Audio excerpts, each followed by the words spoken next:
a rather definitely mathematical, almost diagrammatic way in which our ancient forebears developed their concepts of astroanalysis is of very definite interest to us now, because it may form an important part of the future study of psychology. Many things that do not seem probable at a given time become more probable as our knowledge enlarges and our tolerance broadens. The general psychology as we have it is very close to astrology in many of its techniques even now, and the similarity is almost certain to improve with years. The ancients evolved a system of basic concepts as to the use and abuse of sidereal energy. Also, the ancients perhaps were among the first to recognize the universe as our principal conditioning environment. We cannot escape entirely the influence of the way of life in which we exist as creatures. This way of life was not devised by us, but constitutes a vast universal background within which we carry on our own assorted projects. We are therefore creatures possessing a measure of individuality, continually using and abusing energies. The natural use of energy is always to affect normalcy, to result in an harmonious adjustment between the individual and his world. The abuse of energy always threatens this harmonious adjustment. And when this adjustment is at part at least destroyed, the person himself suffers from the consequences. This suffering, of course, extends beyond the individual and may very often become world problem. Problem is always the result of the lack of harmonious use of energies. This lack may arise from ignorance, in which the human being simply does not know how to use energies that are vastly beyond his own comprehension. The second cause of trouble is a calculated effort to exploit or pervert energies, as we find in individuals who have permitted selfishness and other faults to dominate their conduct. Where we are unable to cope with energy because we do not understand it, we proceed by way of trial and error. We attempt various experiments with life. This experimentation has been going on since the dawn of time. And from these experiments we learn certain useful facts. We learn to a measure at least what we can do and what we cannot do safely. We realize that certain causes inevitably produce consistent results. And wherever we find that a cause produces a detrimental result, or a result which is not harmonious with our security and well-being, we make note of this. And from the note so taken, we have developed a variety of beliefs and opinions. Inasmuch as the vast collective in which we exist has anciently been regarded as a divine structure, and the mysterious laws governing it have been regarded as the will of God, it became obvious to primitive people, strongly religious in their inclinations, that the universe was constantly attempting to teach us something, and that this revelation was the revealing of the will of God for creatures. From this revelation of the divine will, we are reasonably certain that most of our scriptural writings originated. They came from persons who were inwardly illumined to the degree that they apprehended or understood certain operations of natural law which were not obvious to the average semi-informed person. From the same contemplation, philosophy gathered most of its ethical structure, its recognition of right and wrong, its ability to formulate codes, political, cultural, ethical, for the improvement of society and the perpetuation of worthy and proper institutions. From this same general reservoir of observation and reflection came also the beginnings of science, the recognition of those laws with which man must cooperate, laws which also continually invite an improvement, an enlargement of human empire. Thus, from primitive observation, perhaps on the fields of Babylon long ago, Western man gained his point of view. He also learned, as he went along, that this point of view was not imaginary. It was not merely something he had conjured up out of his own imagination. This point of view was rooted and grounded in real observational knowledge. It proved itself again and again, and wherever man attempted to deviate from these basic courses, he found himself in trouble. All of this forms together a kind of world psychological science, a science of the understanding of the principles operating the life forces with which we exist. And in the effort to understand these forces, man turned not only to the vast universe around him, but to the smaller universe within him. He became convinced in his own way that his body was a kind of miniature of this universal pattern, that through the study of his own parts and functions, through a gradual analysis of his own nature and character, he was able also to arrive at useful knowledge, factual knowledge, suitable to assist him in the perpetuating of his own purposes, especially if these purposes were worthy and proper. Man therefore learned that his body has its laws, that these laws depend very largely upon the larger pattern which is their source, but that universal procedure is continuously operating in human life, and that man himself must keep the same rules within his nature that he must obey in the larger world about him. Naturally, all human beings desire health and happiness. And out of a study of nature, man has discovered something about the laws ruling health and happiness. He learned, first of all, that for him a happy, healthy condition must arise from obedience. He must keep rules.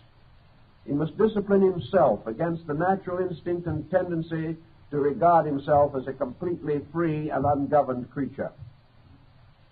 He must also be aware that self-government itself is not sufficient unless this self-government is rooted in an understanding of universal law. Therefore, man must experience self-government as a voluntary obedience with the rules of his kind. For if he disobeys these rules, regardless of his motives, certain disasters will result. The most common disasters that we know are misery and sickness. Misery being largely an emotional mental problem, in which the individual becomes culturally ill. Pain or sickness represents interference with the normal function of physical law. We observe that certain inharmonies arise within the body. Unless these are corrected, the body must suffer. And we have come to know, finally, that the body cannot be merely exploited by its owner. The body is not merely here to permit the individual to do as he pleases. It is here to permit him to function normally if he does as he must, or as he should, or as intelligence indicates would be desirable for him. Out of this series of observations, our primitive ancestors in medicine, particularly, came to the conclusion that health arises from an harmonious use of energies. That health, in order to be maintained, must have beneath it an enlightened purpose in conduct. Health must be watchfully guarded. It must be cultivated as the natural and proper state of man. Health is not extraordinary.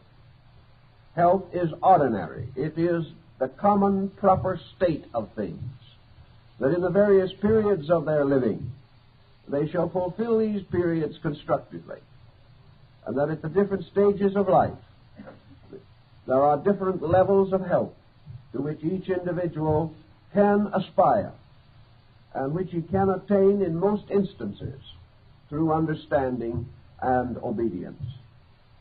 Now, this does not mean that man is as yet possessed with an infallible guide by means of which he can in all things move correctly. There are forces around him and within him which he yet does not know, and which will continue to present him with problems.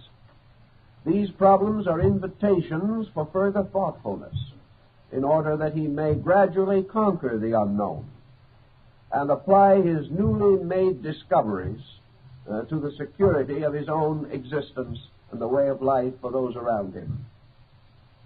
This is, in a sense, a summary of astrological philosophy, and while it may be derived from unorthodox sources, I believe that we will ultimately learn that it is essentially true, reasonable, and proper.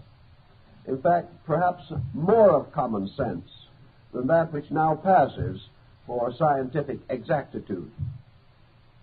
So this morning we want to bring out a series of points which we think will be helpful to individuals now, in order that something may be done to combat the consistently increasing dis-ease with which individuals are afflicted.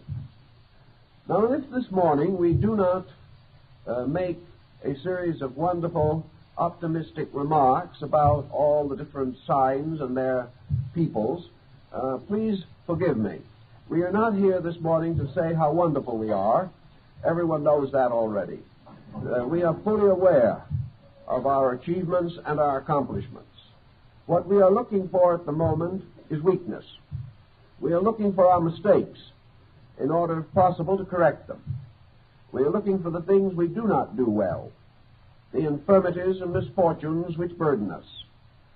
These constitute our problems, and our problems represent achievements yet to be made, whereas our comforts and conveniences perhaps bear witness to the adjustments we have already accomplished. Therefore, let us say in this way that in astrology, each person born within a certain complex of time and place is endowed with conditioned energies. These energies represent an inheritance. And just as the individual may inherit means, or wealth, or property, or chattel, so he may inherit tendencies, qualities, attributes, aspects of character. Now, when we think of inheriting, we think very largely, really, of the donation of our forebears, which may become the heaviest burden we have to carry. But our inheritance is also from space. Our inheritance is from some deep root of consciousness within ourselves, which lies beyond the ordinary gifts and legacies. We have all inherited a place and a time in existence. And in this place and time, we must work out the patterns of our own potential. In order to do this as effectively as possible, we must be aware that there are rules.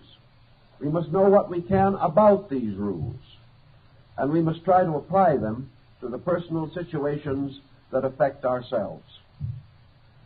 It is, of course, not unreasonable to assume that most persons know they live in a world governed by law. We are aware of this intellectually. We are not fully aware of it emotionally. And we are seldom aware of it when it interferes immediately with our ambitions or desires. Thus, although we accept certain principles, we do not apply them. We do not live according to the laws we recognize as real. We do not live according to the laws of God or of nature, and we resent rather heartily the laws of man. These resentments, this attempt, particularly on the part of certain modern materialistic and anarchistic philosophies, this tendency to rebel against that which is proper, reasonable, and for man inevitable, is measured in terms of discomfort, inharmony, and suffering. So we start with one rather simple and obvious rule, that if we are not a secure, happy, adjusted, and reasonably healthy person, there is room for improvement. Now, this room for improvement is a challenge. And wherever the individual is not able to function in a reasonable manner, is not able to control his own instincts and appetites to a reasonable degree, where we observe this lack of reasonable control, we know we are in the presence of the principal cause of trouble, and that the trouble will continue until this control is finally discovered, recognized, and applied. To control an energy is often difficult, for the reason that the energy arises within ourselves. We are not able always to identify it. We are not able to tell when it will suddenly emerge. We are not able always to anticipate the pressures and tensions which will accompany it. Thus, many of these experiences come upon us unawares, and before we realize what has happened, we have already made several unfortunate decisions. In the Western way of life, one of our reasons for trouble is our haste. We allow nothing to mature. We are not a contemplative people. We do not sit down quietly with ourselves. We do not have enough inner communion with our own natures to be able to say to our various pressures, be still. We are their victim. They come upon us while we are under other pressures. And in this complex of tensions, new elements are introduced so suddenly and sometimes so dramatically that we are unable to cope with them. One of the first problems, then, is to attempt to prevent the exceptional or extraordinary pressure from arising. We can do this usually by permitting ourselves a greater degree of personal relaxation. Relaxation does not mean laziness.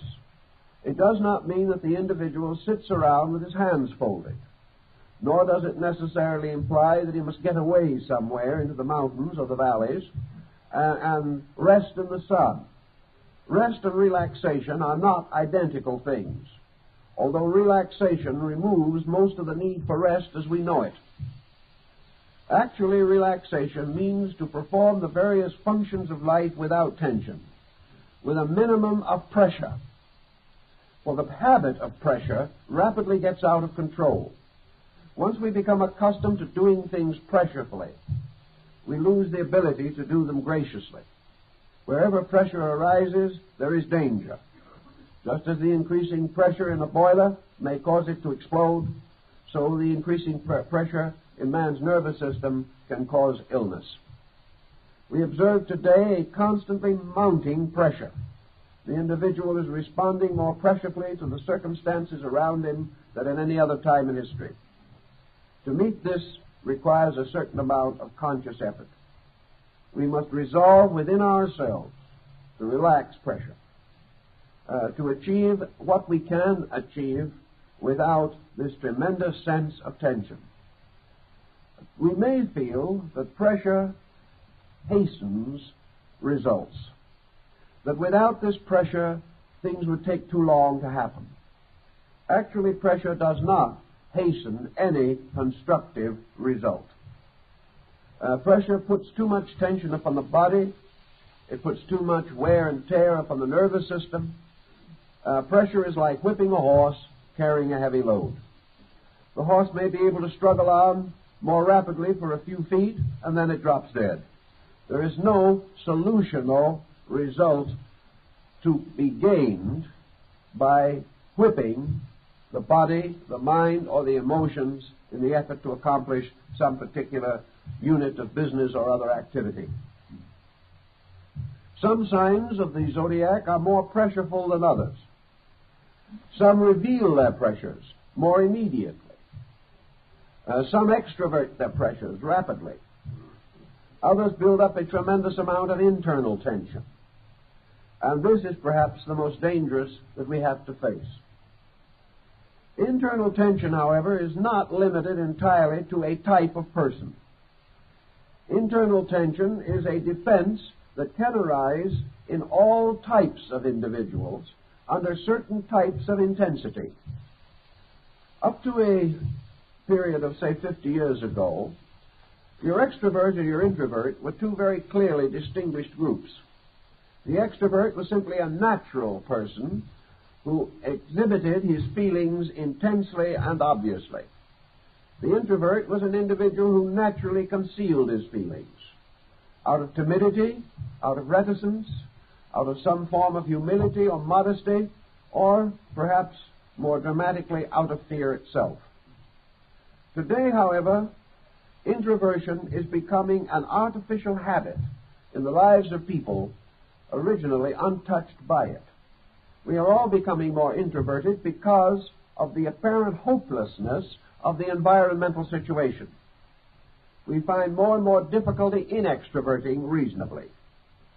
It appears that we are living in a world moving so rapidly and under such tremendous compulsions that there is very little to be gained by coming out, saying anything, doing anything, or being anything. Thus, we have a tendency to fall back into introversion, even though we may not be what was originally termed an introverted type. Introversion may result from discouragement as to the ability of the individual to cope with any physical or environmental circumstance.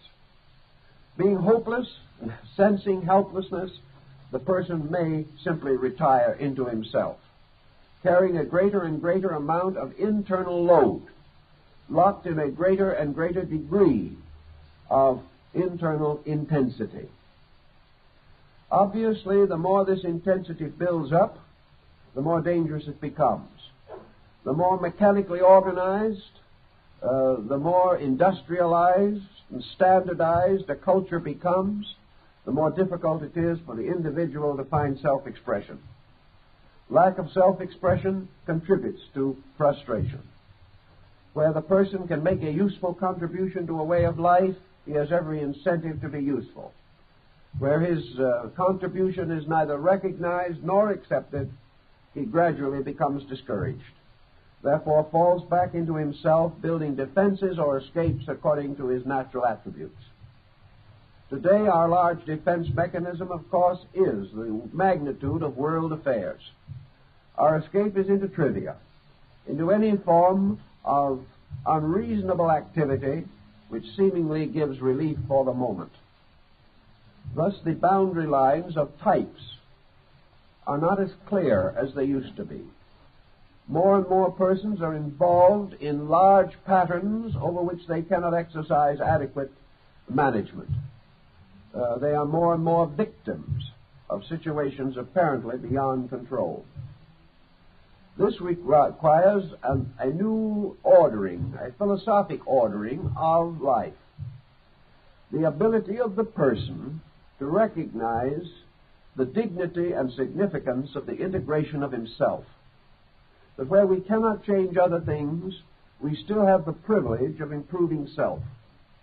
We have an opportunity to learn rapidly the importance of a sufficient internal life, a life that is made rich without the necessity for visible attainments, a life that is purposeful even in a society which may not recognize the purposes with which we are most concerned. The result of a purposeful organization of ourselves is that we do become an increasingly powerful minority of integrated persons whose opinions, attitudes, and achievements are available to society when society is willing to accept them. And also, we have then a voice which we can use increasingly for the good of the group. We become less likely to be moved by propaganda and common prejudices. We are not so quickly affected by negative circumstances. And as a result, we do not panic. And where emotions of panic diminish in society, many of the mistakes of society will in this way be corrected. Even today we observe the detrimental result of panic, a mania of masses, of groups of persons moved by propaganda or other forces to excesses not natural to them. These situations must gradually be brought under control. Thus, we have in astrology not only a key to a world pattern, we also have a useful text for the integration of our own natures. And it is on this level that we wish to particularly approach the subject at this time.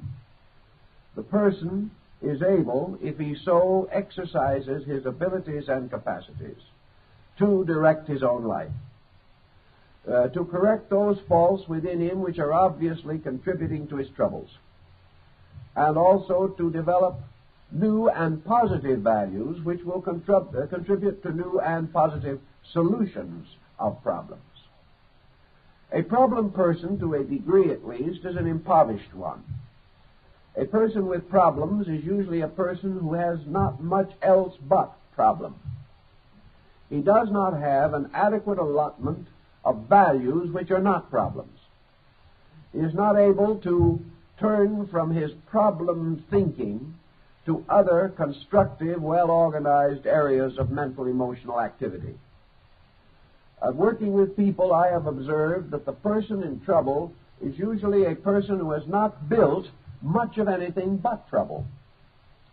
He has not recognized the possibility of a rich and valuable personal life. He has not given himself adequate mental and emotional outlets of a constructive nature. He is not interested in enough good to overcome the pressure of misfortune when it arises. Here we have the same problem that confronts the man retiring from business. If at the age of retirement he has not built sufficient interest, his health will most naturally decline. If, however, his retirement is a new door opening into a well-planned future, he is very likely to break the insurance statistics and collect his funds much longer than he would otherwise. Many persons have considered this an end in itself, and have felt that the longer they lived, the more completely they revenged themselves against insurance probabilities. It's a rather negative approach, but it's better than nothing. Each sign has certain tensions or tendencies which may have an effect upon life. Now, we cannot go into all of the machinery of astrology at this time. We have to hope that you will have at least a broad concept of what we are talking about without going into every harrowing detail. But we do know, for example, that the signs of the zodiac are divided into two groups, which are called positive and negative. The positive signs being those of odd number, the 1st, 3rd, 5th, 7th, 9th, 11th signs. The negative or receptive signs are the even numbers, 2, 4, 6, 8, 10, and 12. Therefore, in working with people, we have observed that the positive signs constitute the easiest polarities for the male human being. And the negative signs, so-called, or passive signs, the best polarities for the feminine being. This means that actually positive and negative, as conceived in China, were not to be termed merely good and bad, but positive being the sign of aggression, or the outmoving of qualities and values, and the passive signs having more to do with the internal, intuitive, inspirational, emotional, psychical phases of experience. Therefore, a man who is born under a positive sign naturally receives a certain cooperation of energy. The sign is most appropriate to his obvious existence. A man, however, born under a negative or feminine sign has already here a certain type of conflict. Now, this conflict may not be in any sense bad. Nature does not create bad. Nature, however, does demand more, where it presents opportunities demanding greater adjustment. As in the case of the man, so with the woman. A woman born under a masculine sign or a positive sign has greater difficulty balancing her own femininity. And unfortunately, when either the masculine or the feminine polarities are off balance, this unbalance is not an attainment or achievement. It is a liability. It is a difficulty that has to be faced. In order to understand this situation, then, we have to realize that the man who is hypersensitive, being born under a feminine sign, intuitional, more or less internal in his thinking, more or less positive in his emotional reflexes, subject, therefore, to a certain negativity of outward personality, has greater difficulty getting along, either with men or with women. The woman on the opposite polarity, born under a masculine sign, presents more drive than is natural or normal to her kind, is less adaptable and adjustable, less able to complement someone else in marriage, less able to quickly and immediately assume the maternal role in motherhood, less willing to permit her children to grow up, but continuing a positive, dominant attitude over them. This type of woman may succeed better in business, but may pay for this achievement in terms of psychic peace of mind. Thus, wherever we have these cross polarities, we also have the beginning of a kind of tension. We have not anything wrong, because actually the consciousness of man is androgyne. The psychic life is both male and female. But when this psychic life moves through a body of the opposing polarities, the body and its pressures, its temperament, and its tensions make it more difficult for that person to function harmoniously. The object intended is, of course, obvious. Nature is not so much interested in the happiness of means as it is in the dignity of ends. And therefore, nature is working for a very definite purpose, namely to gradually diminish these opposites, to cause the individuals involved to become more aware of the psychic polarities of each other. For it is only through these inner experiences that this mysterious interval between the sexes can ultimately be psychologically bridged.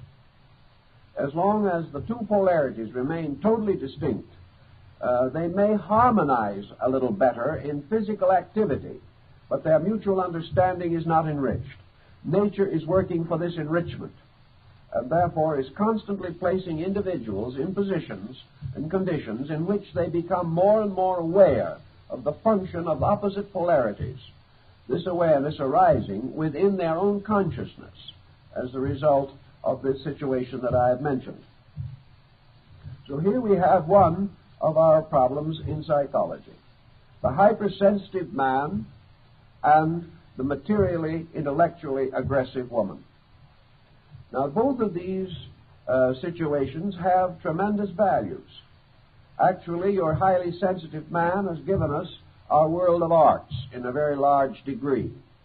It was the sensitiveness of Michelangelo or Leonardo da Vinci or the great Raphael that was represented in the tremendous artistic achievement which these men contributed to society.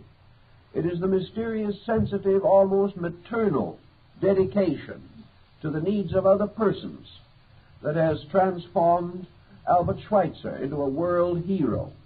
If he had been a true, rugged, masculine intellectual, he would not have done what he did. On the other side of the ledger, we realize the tremendous contribution coming into society through the scientifically trained woman, the philosophically trained woman, who is able to bring her emotional life into a more dominant place in world affairs, where the tremendous contribution of the psychic and intuitive polarities can become useful in the management of world pressures and tensions.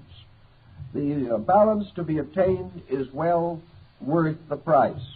But in the transition, both types pass through growing pains, which are very uncomfortable, represented by confusion in character balance. This confusion can also be largely helped if the individual understands himself better, understands the reasons for the experiences through which he is passing. Now, in a brief way, in the length of time that we have, we want to suggest certain general points to persons born under the different signs of the zodiac. We must remember, however, that we are not working from properly calculated nativities. Therefore, it is quite possible for any single individual to be an exception to the patterns we point out. We do not expect these patterns to fill completely. We do not expect every individual to recognize himself in these patterns. But at the same time, from a more or less empiric point of view, these patterns are still usually operating to some degree, although this operation may be modified in any particular instance. The pressures themselves are classical. They are almost certain to appear in some way, and it often becomes helpful if the person, knowing himself better than anyone else can ever know him, takes over certain keynotes and tries to explore his own personality, to discover how these principles are operating in him. Instead of simply saying they are or they are not, it is better to estimate the degree to which they may be present, in an effort to learn something that is useful to our own needs. We all have pressures, or we would not be seeking knowledge. We are all to a measure insecure, or we would not be questing in religion and philosophy for sources of personal integration. So there has to be some reason why we are in this world. And we are in this world largely because we are not quite good enough to leave it. And here we will remain until we improve the situation. The first of our zodiacal signs, of course, is Aries, extending approximately from the 20th of March to the 20th of April. Now, we know that sometimes it's the 21st and sometimes it's the 22nd, but for round figures, let us make some kind of a general statement. And where you are born between the 18th and the 22nd or 3rd of a month, consider both the preceding and following suggestions, because they may be present to some degree as a compound. And persons under compound pressures of this nature also exhibit a new kind of mixed tensions, which are often quite interesting to the observer and not quite so interesting to the proud owner thereof. Aries, I will in each instance indicate whether the sign be a masculine or feminine sign, as this may help in the person estimating from what we previously said concerning the mixed psychic pressures. Aries is a masculine sign, and generally speaking is a sign which bestows a considerable amount of basic energy. There is probably no sign in which energy needs less definition. It is itself. It is a tremendous energy power. And one of the things that this energy likes to do in the Aries person is work. It's too bad we haven't more under the sign, because there's a lot of the world's work that isn't getting done. But the Aries person is active. And where this activity is frustrated or thwarted, where they are unable to be constructively busy, we begin to find a little psychic pressure mounting within them. Also, this sign is a lover of the open spaces for the most part. They like large areas of activity. Some Aries people will become very neurotic if nailed to a desk every day. They are most suitable for outdoor activities or activities carrying a maximum of variety and change. They like activity usually that is a combination of mental physical activity. They do not like to do just mental work. They want to get their hands at something. They want to construct or to build. Nature has often endowed them with a pretty rugged constitution, and they like to be up and at it. And activity can sometimes get out of hand with these people. In their effort to be continually active, they may overstrain their resources, particularly as they grow older, for they find it difficult to adjust with limitations of strength or health. Normally speaking, without too much tension arising from conflict, these people hold their health and hold their energies rather better than a number of the other signs. They are often stronger and more enduring in older years than members of than some of the other astrological groups. Now, Aries also has an interesting and wonderful ability to retire into a kind of inner quietude. In the advanced Aries, this means that the individual simply is able to build a rich inner life. With the less advanced type, the Aries under tension is very apt to go to sleep. This tension does not, therefore, do the damage that it might in a good many of the other signs. Very often these people can almost sleep standing up. I know one Aries who is exceedingly adroit at this problem. They are able to sleep beautifully and peacefully while other people are talking to them. Now, this is more or less of an achievement, and it is magnified in the one case I mentioned by the extraordinary fact that this person can sleep with a look of tremendous intelligence on their faces and with their eyes open. Now, unless they are suddenly addressed directly, no one even notices that they are asleep. This is a very helpful receptivity. Many Aries persons have, by their peculiar strength, drawn to themselves heavy problems. They have drawn long-range loads to be carried. Some of these loads are pretty difficult, but the Aries person has a jaunty way of carrying them that is almost unbelievable. It is because in an emergency the Aries person can simply relax almost without trying. All this helps in many ways, but because of their natural activity in life, the sign is subject to accidents. It is subject to long, enduring difficulties arising from accident or injury. This may mean that it must carry with it through the years some at least minor physical problem that is not going to clear up entirely. Even so, this is carried with an amazing degree of fortitude. The people are patient but active. They are perfectly willing to permit energy to be used now, at the same time they can and do project long-range plans. The Aries person is at a great disadvantage if they develop insomnia. Therefore, it is quite important for them to watch their sleep and to watch their ability to relax when they are not engaged in activity.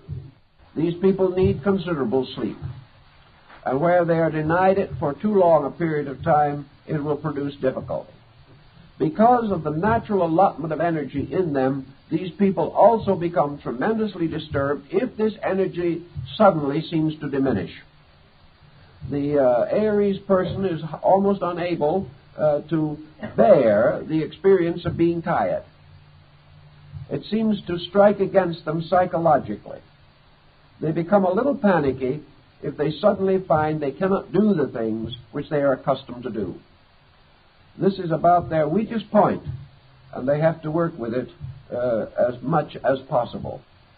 Their largest and happiest situation is where they can be pleasantly, constructively engaged in a variety of attitudes or works requiring considerable physical activity. The main psychological fear is that they have not really ever adjusted to sickness. And sickness, therefore, presents a little psychological emergency. They have not adjusted too well to age. Therefore, limitation of activity must be met with a kind of quiet, contemplative courage.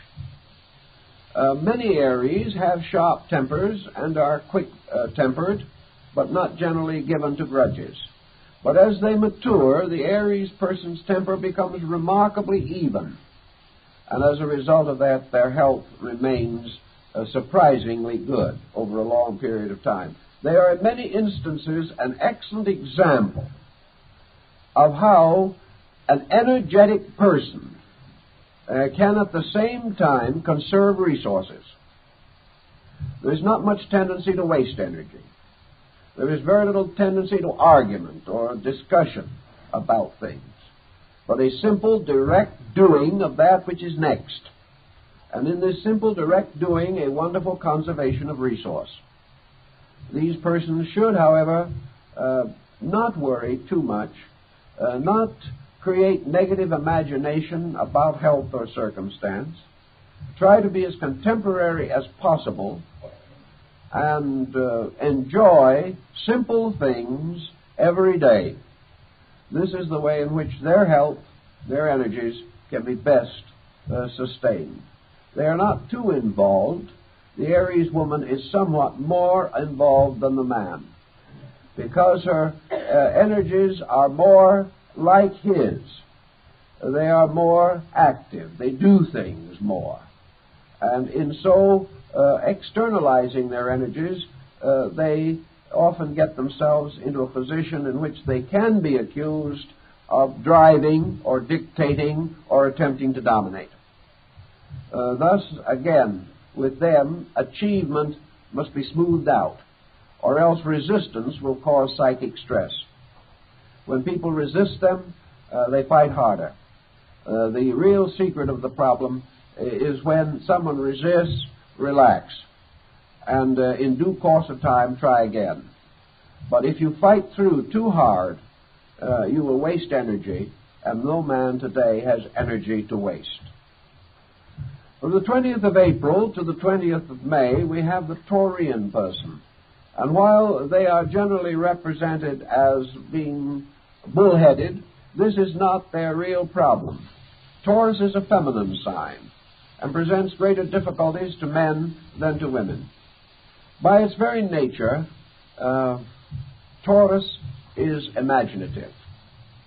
It is also, down inside of itself, rather easily frustrated. It is defeated more quickly than some other signs. There are a lot of fears lurking in the background of the Taurian personality, and they often come through in the form of an extraordinary appearance of aggressiveness, which is not actually their real nature at all. There is an understratum of melancholy. There is a tendency to fall into negative feelings. There is a tremendous psychic restlessness, great difficulty in settling down to something. The person does not become a routine person too well, and they have a great many fears locked in their personalities. One of the common fears of Taurus has always been the fear of age. The Taurian person is a youth worshipper. They are very much impressed by appearance. In a Taurian, a gray hair is a disaster, and immediately you have to treat it accordingly. I've watched gray-haired men with their first gray hairs appearing, Taurian men, sitting patiently pulling them out. This, however, ultimately becomes a losing game. The least you can say is that you will lose all the hair.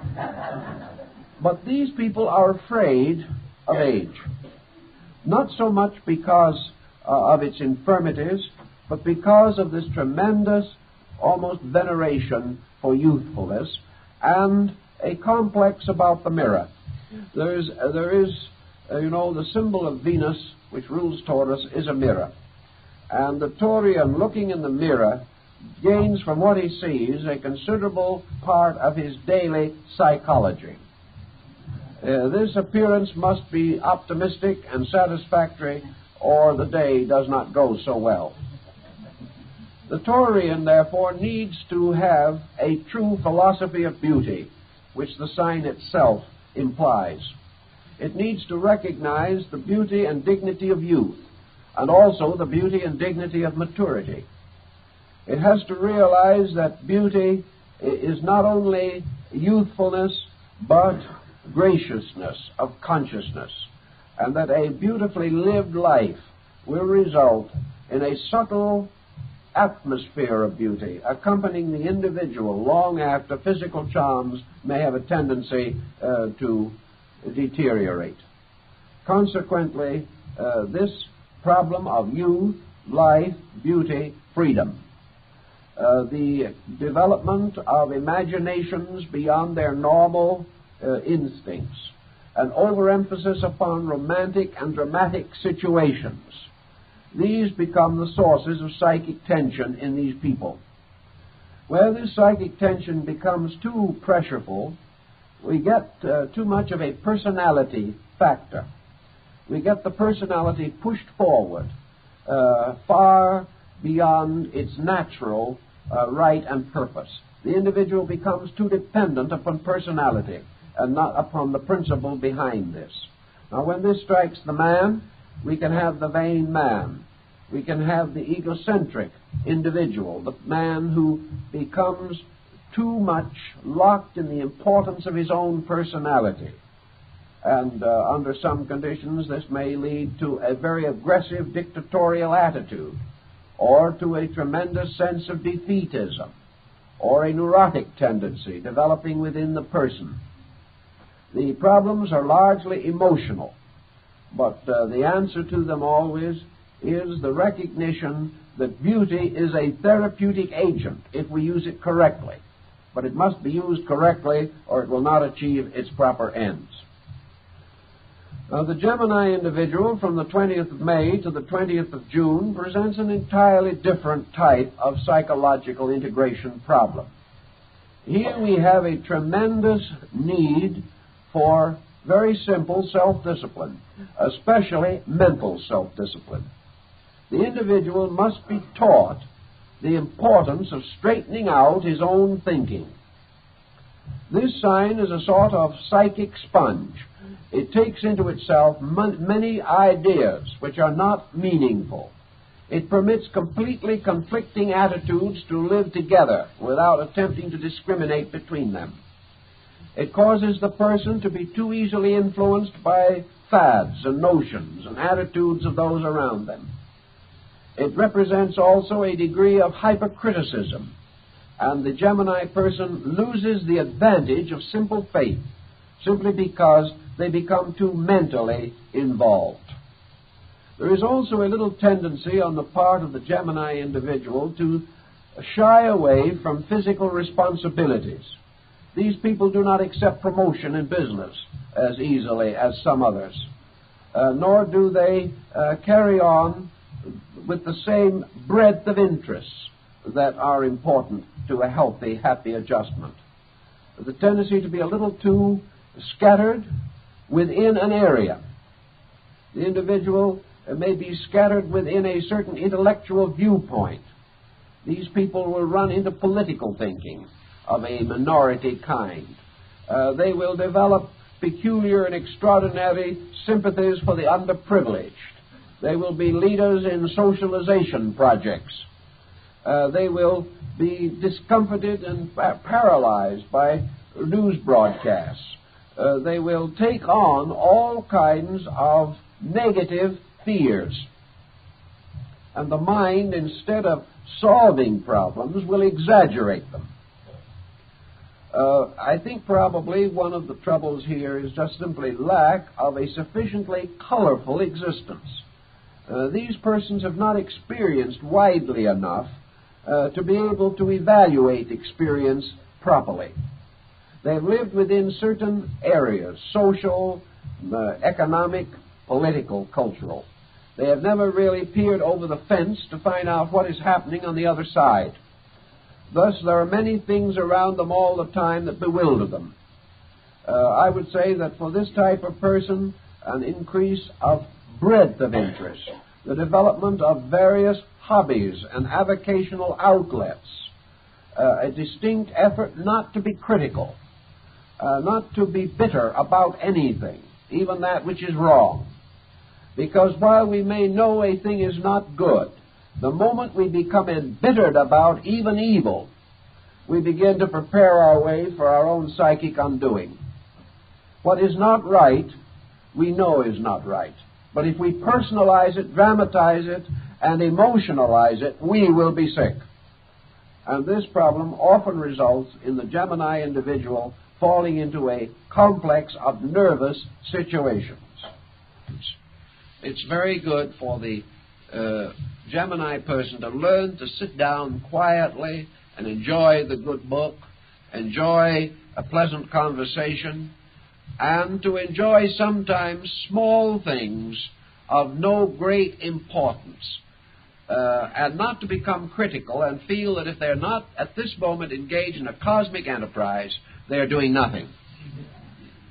These people become very impatient with other folks and their small purposes. This is a very serious mistake, because there will always be other folks and there will always be small purposes. And from perspective, maybe ours will be among the small purposes, although we do not believe it at the moment. From the 20th of June to the 20th of July, we have the Cancer person.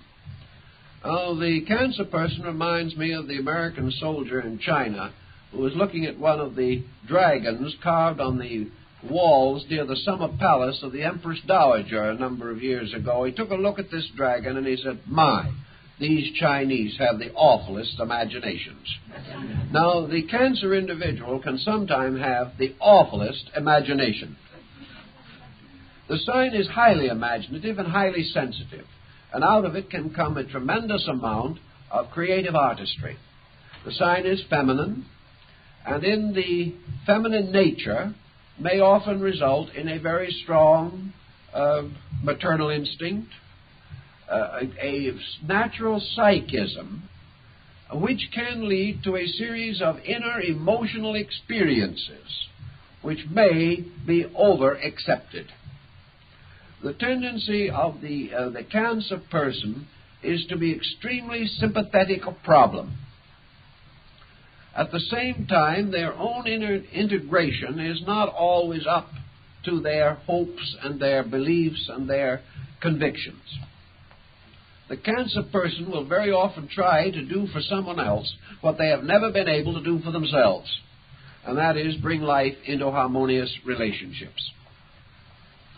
The Cancer person, therefore, has to be constantly aware of the danger of internal emotional delusion. The things which they hold to be tremendously important may not be quite as valid as they think they are. that the tremendous tensions and pressures which they exert may not be justified, and that a great deal more could be accomplished easily and quietly and peacefully by simply relaxing and doing the things that can immediately be done. The cancer person is often very social conscious. That is, not necessarily merely in small things, but in terms of social need. They would like to see a better world. They would like to see happier people. And very often they overdo in the effort to bring these things about. The overdoing is not necessarily wrong, but it is wrong when the individual has not yet established his own footings adequately. The cancer person has not adequate establishment in themselves. They have become a little too dependent upon their own activity for their own integration. The integration should cause the activity. They feel they will be happy if they forget themselves in their job. But they cannot forget themselves entirely in the job because the job is of themselves. And the situation becomes sometimes rather complicated. As a result of tremendous emotional intensity, very often, almost always, frustrated to some degree by its own intensity, these people are often disillusioned or embittered or settle down to a long period of acceptance of what to them may appear to be a dismal state of affairs. If they could realize that much that they believe to be very certain only originates in their own moods, they will be happier and able to face the situations more effectively. It is a sign in which the person is too easily pressed by unknown intensities of emotion within himself. And these pressures nearly always cause him to overlook the need to integrate his own nature. Where this happens, you have the danger of particularly digestive problems. You have difficulty in elimination quite frequently appearing. You have tremendous tendency to fall into fads, to fall into various intensities, the individual feeling that an intensity means a value, and this is not always the case. In the cancer man, we find again the artistic, sensitive, psychic, emotional factors making it difficult for him to adjust in society. He always apparently has to have some employment or some activity which gives opportunity for creative emotional expression. This emotional intensity detracts to a measure from his solid industrial adjustment. From the 20th of July to the 20th of August, we have Leo. Now, Leo are people usually who obviously or quietly set about something and generally stay with it until they feel that it is accomplished. It is a go do it and stay with it type of situation. The sign is essentially masculine, and Leo people divide into two distinct parts or types, one of which is quite the roarer, the individual with the strong leonine executive pressure, and the other we might term an intimidated Leo. The intimidated Leo is actually one who has the Leo qualities, but with a very highly sublimated consciousness. This consciousness causes the person to turn his willpower largely to the control and directing of his own life. Under such conditions, you have the mystic, the educator, the idealist. Where the Leo person is more aggressive, you have the leader and even the dictator. You have the strongly arrogant type of Leo. Now, the great virtue of the Leo person is their sincere and dedicated sense of responsibility. They are faithful unto death of the things that they believe, and they are very excellent servants of good causes. The danger to them, of course, in their activity is an extremism. They are not quite flexible enough. They are not quite able to find the humorous side of life. Things get a little too serious.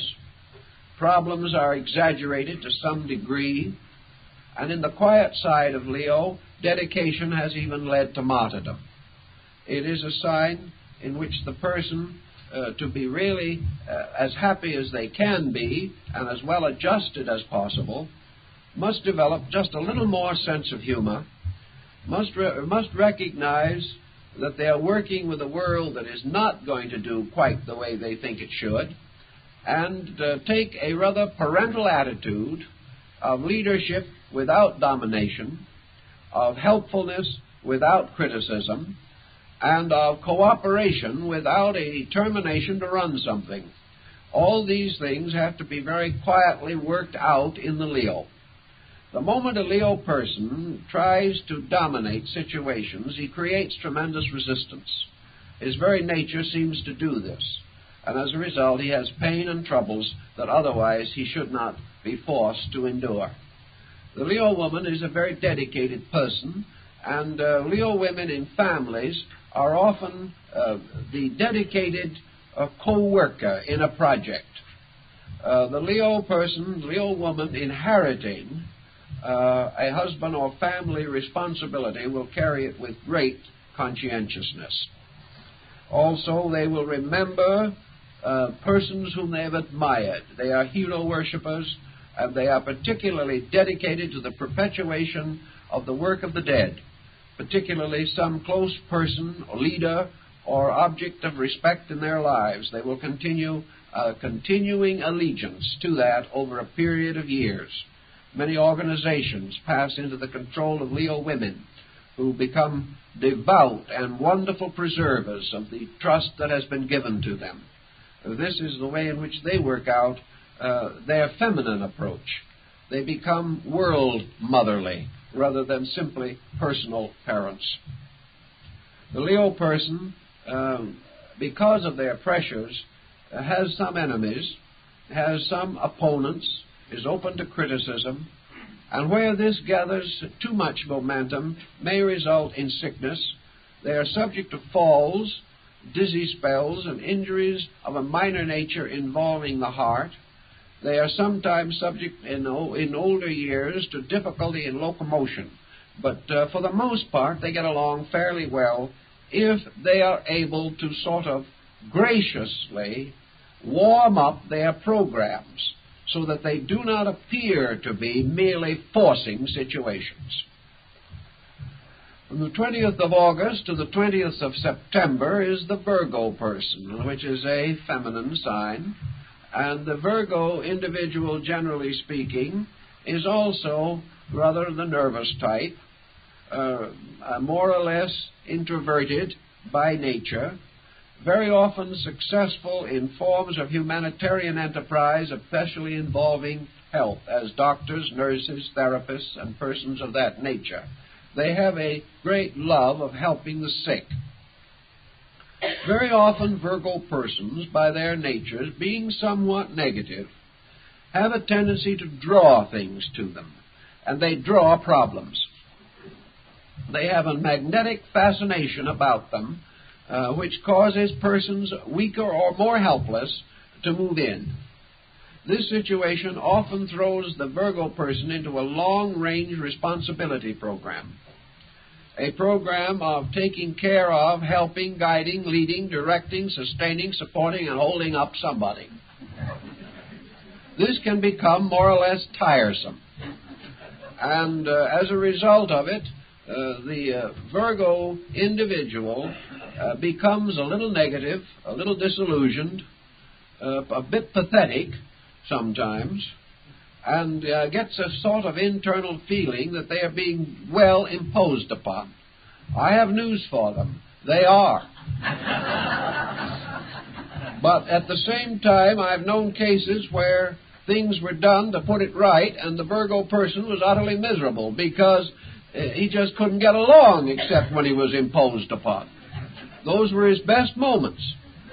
Well, if he can handle it without getting sick or getting irritable, nervous, or troubled, all right.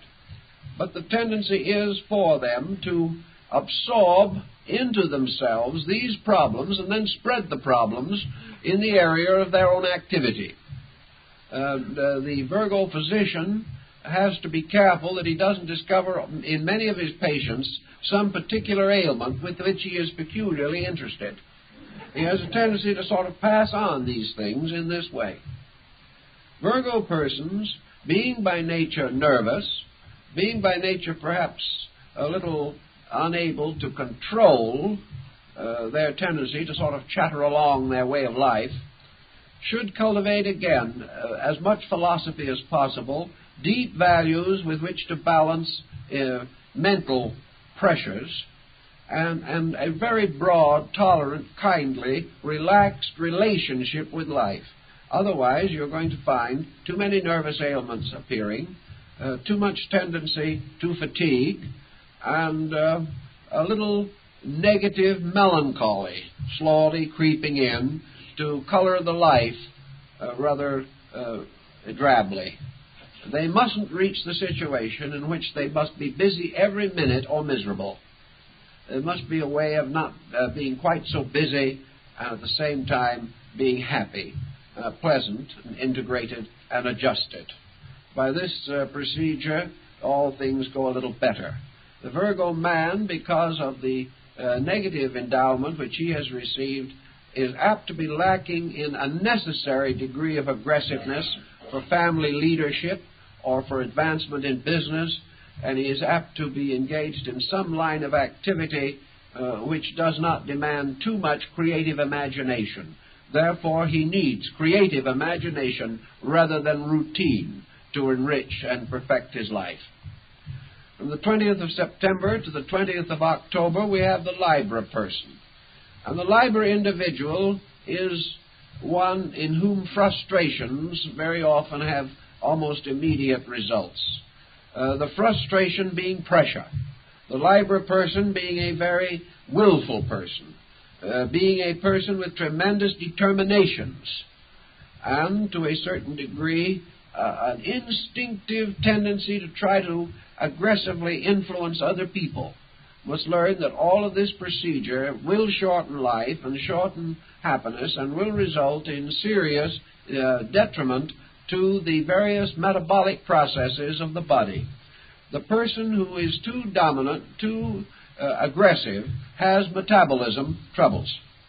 And these, in turn, can lead to many other situations. So that the Libra person must let down the drive by means of which they are pressed to either supreme achievement or nothing.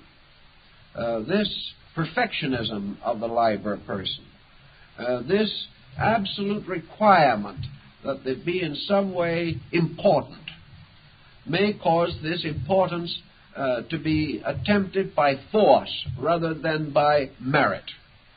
The only way in which the Libra person can achieve the high degree of recognition which they really desire is by having the kind of nature, the kind of personality, and the kind of attainments by which this approbation would naturally come to them. If it is not obvious and they try to force it, they lose friends, they create for themselves isolation, and bring a great deal of unnecessary criticism upon their own heads. Therefore, the problem of Libra is this problem of building firm merits under a very deep, broad understanding of life. And as this understanding increases, the tendency to dogmatize decreases. It is too much pressure, too much willfulness that brings psychological sickness to these people, and it's the relaxation of willfulness that must, in a turn, bring them back again to peace and security. The Libra woman has the tendency often to resent her own femininity and to wish she was a man or able to carry men's work. This situation isn't essentially good because it becomes the basis of a neurotic tendency.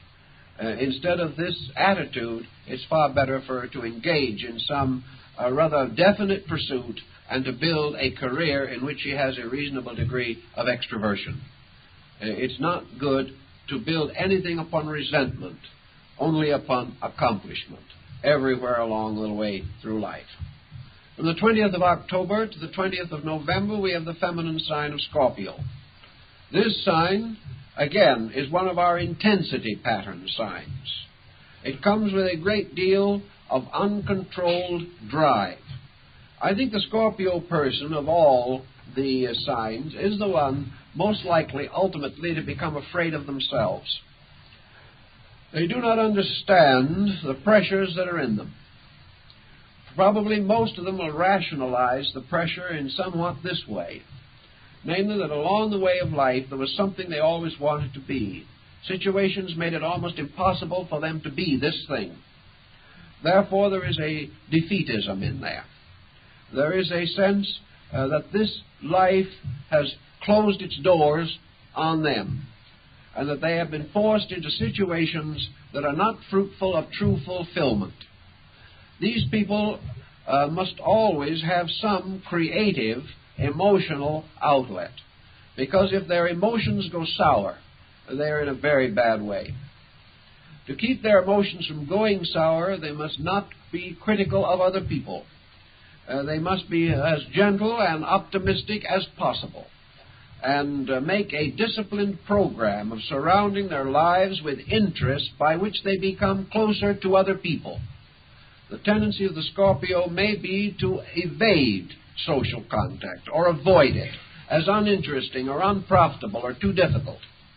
But social contact is one way to keep the Scorpio person reasonably normal. They are in great need to be able to mingle easily with other people and to recover from a dramatic tendency toward self-consciousness. This self-consciousness is not good. It leads to physical problem, and very often these individuals suffer from unusual tensions involving the spine and involving the sensory perceptions, and they frequently have trouble with their eyes.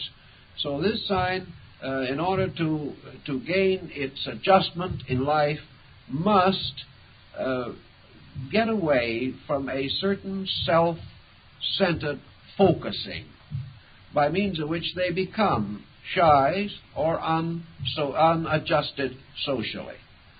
They must be able to relax and find, for this drive that they have within themselves, which is almost a blind drive, they must have for it a variety of useful, happy, well-adjusted outlets. And the best outlets for them must be in creative fields, in creative arts, self-expression, or production of self-created artistry or craft work. Their best work is in creativity, which is generally denied to them in their ordinary vocational activity. Creativity for them is the most important phase of their lives. This sign, incidentally, carries almost the same recommendation for the ladies. It is, again, creativity, escaping from pattern or drudgery or order or rhythms which become boresome. Every Scorpio woman must have some psychological outlet that is interesting. And if they haven't found what is interesting, they must realize that it is because they have not been interested. And to be interesting, things must awaken interest in us. But there are many things, particularly of a more serious and important nature, which Scorpio people can find to be extremely interesting.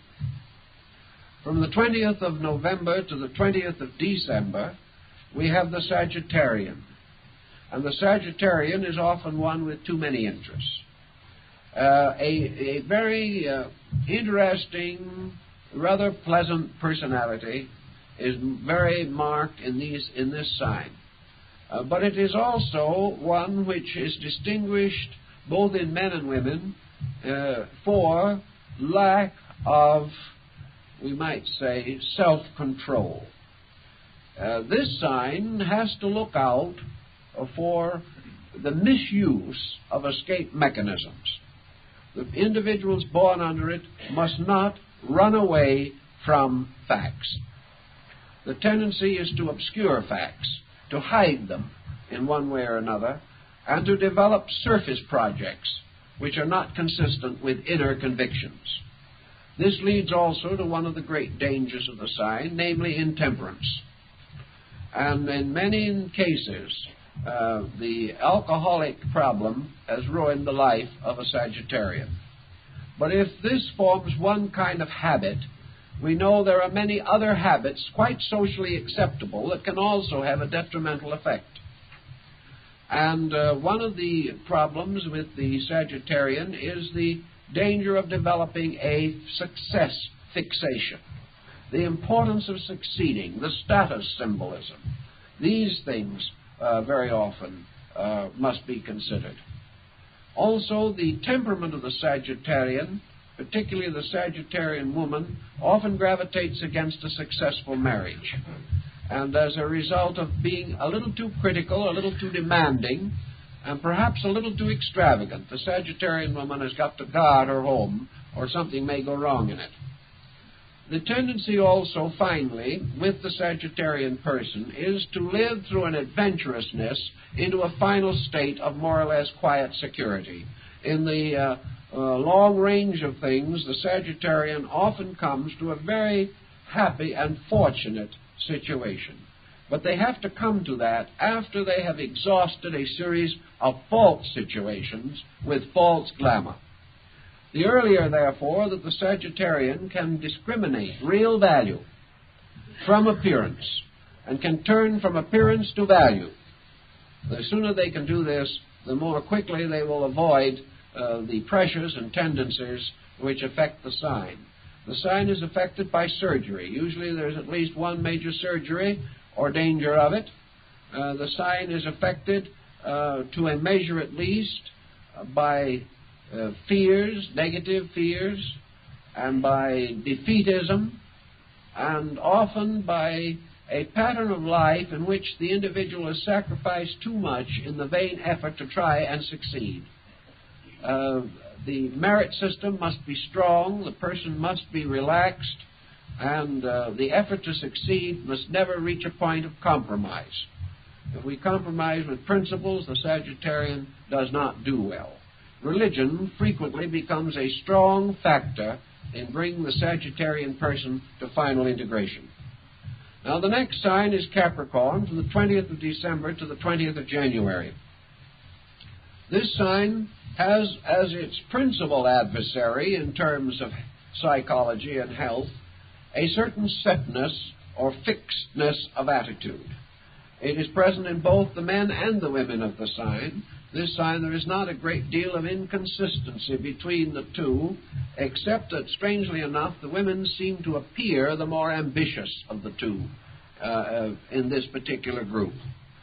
The Capricornian person has to be careful not to become set in ways, for anything that becomes set becomes crystallized. The Capricornian cannot afford to settle down into any attitude or condition or even into a place which will have a tendency to close in upon them. Everything closes in on them if they are not careful.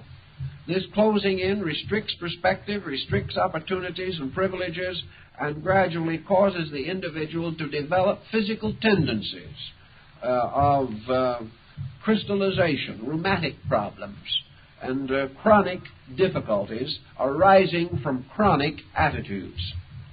Now, from the 20th of January to the 20th of February, we have the Aquarian folks. And here again, we have a nerve tension problem. We find that in this particular sign, although it is masculine, that the ladies have a better adjustment frequently than the men. The Aquarian woman is inclined to be vivacious, attractive, personable. She also has a bright and sparkling type of nature, which is not always the result of having had an easy life, because many of these people carry quite a good deal of tragedy in their inner consciousness. But they rise above it rather dramatically, and for the most part spend their lives in a sincere effort to try to work out constructive ways of using their energies. They're quite the organizers, they're quite the inspirers of the people around them. The Aquarian man is also along somewhat more scientific lines, inventive and creative. In almost any field of activity, however, he is apt to be a little critical because his mind works quickly, and he is apt to outthink the boss, which can be a serious mistake in business. He can also have a certain kind of honesty, which is easily hurt and afflicted. He does not like to compromise his principles for any reason. This can also be a financial hazard at the present time. Actually, the Aquarian is best suited to some form of individual business or in a field activity in which he has very little contact with the politics of the organization in which he is involved. He has a natural dislike for politics, a critical attitude towards the machinery of management, and prefers to be on his own. This is for one of two reasons, either because of principle or because he is not able to control himself. Now, if it is due to the latter of these two, if it is simply unwillingness to be disciplined, he should put himself in a position where discipline is inevitable. But if it is simply because of real conviction, that discipline in this case represents compromise of principle, then, of course, it is his right and his proper duty to remain true to principles. It's an analysis of himself to determine whether he is using his principles or merely making evaders out of them. And the last sign is our old friend, the fishes, Pisces, from the 20th of February to the 20th of March, a feminine sign. Now, in this case, the feminine sign has not been too kind to the women that are born under it, because it has given them also a very powerful imagination with a tendency to be somewhat morbid or self-pitying. The internal life of the Piscean woman is too likely to be lived in the past, to perpetuate grievances, grudges, and misfortunes, and to be unable to completely extricate from self-centeredness. The Piscean woman needs to get her mind on other people so completely that she can't even remember that she's ever had troubles. She doesn't have to remember them because she knows she's had them anyway, that she's never going to totally forget. But it is better never to bring them into an immediate situation. Don't make the mistake of when someone tells you their trouble of reminding them of yours. This is not going to help. But it is a tendency. There is a tendency also for things that happened in childhood and long ago to sort of come out and overshadow. The tendency of the past or that which is gone to rule the living. This tendency should be coped with, and every effort made to give it greater vitality. The Piscean woman probably needs more education, more activity, more professional life than the majority of the other signs. She needs a definite area of public service if she can possibly attain to it. The Piscean man is very often the clergyman or the psychologist or the doctor or something of that nature. He is inclined to be, as it is a feminine sign, he is inclined to be passive, introverted, imaginative, and creative within his own fields. With him, however, the energy problem becomes more or less continuously acute through life. His energies do not sustain him. And one of his ailments, as a result of his lack of energy and not too robust health, will often involve circulation, nervousness, fatigue, and diminution of the sensory perceptions and faculties. Against these, which are more or less indications of low voltage within his electric field, he must use what means he can to increase his energies, but mostly to decrease his waste in their use. He gets by saving carefully what he has and wasting none of it on pursuits which may be perfectly practical for other people, but are a luxury which he cannot afford. Now, our time is more than up. We've tried to carry you around the circle with a few remarks, and we hope that you will find something that will be helpful, and if you don't, that you won't blame me for misjudging you completely. We'll do the best we can, anyway.